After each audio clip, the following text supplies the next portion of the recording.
All right, we're going to be reviewing multiplying today. So I'm going to help you with number 1 on your assignment. See, it's 521 times 317. The directions say find the product, check whether your answer is reasonable.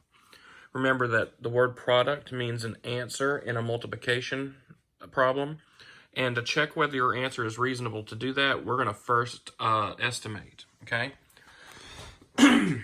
Now, I'm not requiring you to estimate because it doesn't even have a place for you to put your estimation, but I'm going to show you how to do that just in case you want to do it so it can help you out.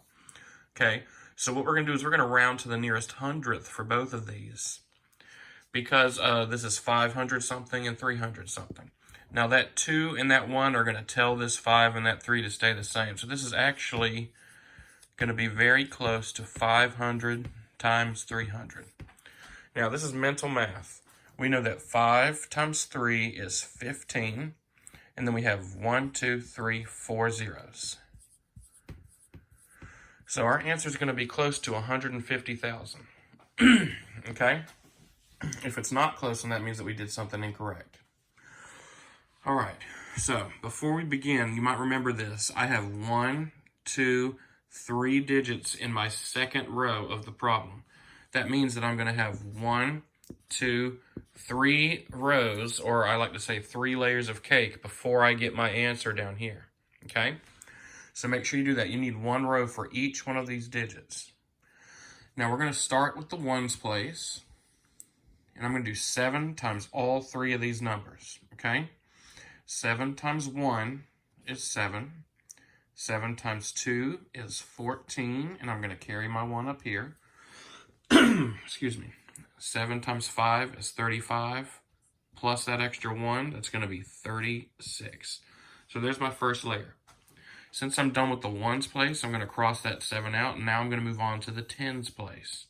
Now, don't forget that you need to add an extra 0 down here. Because I'm done with the ones place, I'm not going to have anything in the ones place down here.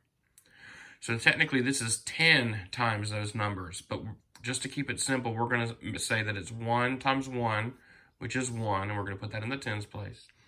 1 times 2 is 2, and 1 times 5 is, of course, 5. Okay? Now we're done with the tens place and the ones place, so I'm going to come down here and put a 0 in the tens place and the ones place.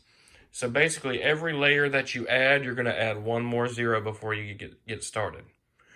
Okay? So now I'm going to do 3 times all those numbers. 3 times 1 is 3. 3 times 2 is 6. And 3 times 5 is 15. Now, just by looking, you can tell that our answer is probably going to be close to our estimation. So it looks like we did a good job.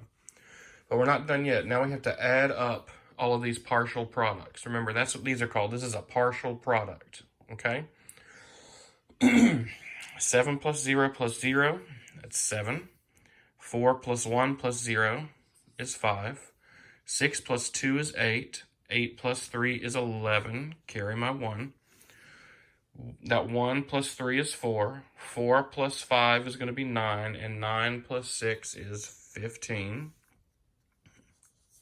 Carry my 1. 1 plus 5 is 6. And then I bring down my 1. I'm going to put my comma right here because ones, tens, hundreds, comma, thousands, 10,000s, 100,000. So that's your answer for number 1. 165,157, and it is close to our estimation. Now, you might be saying, okay, so this is about 15,000 point numbers away from 150,000. That's okay. Remember, we talked about this in class. The bigger your number gets, the bigger of the numbers that you're working with, the more likely that your estimate is going to be a little bit farther away, okay? But what it's saying is if we got this answer, if we got 16515, 16,000 is nowhere near close to 150,000. So if we got this, we know that we did something wrong, and it's most likely these zeros. That's where a lot of us mess up, okay? So that's not my answer.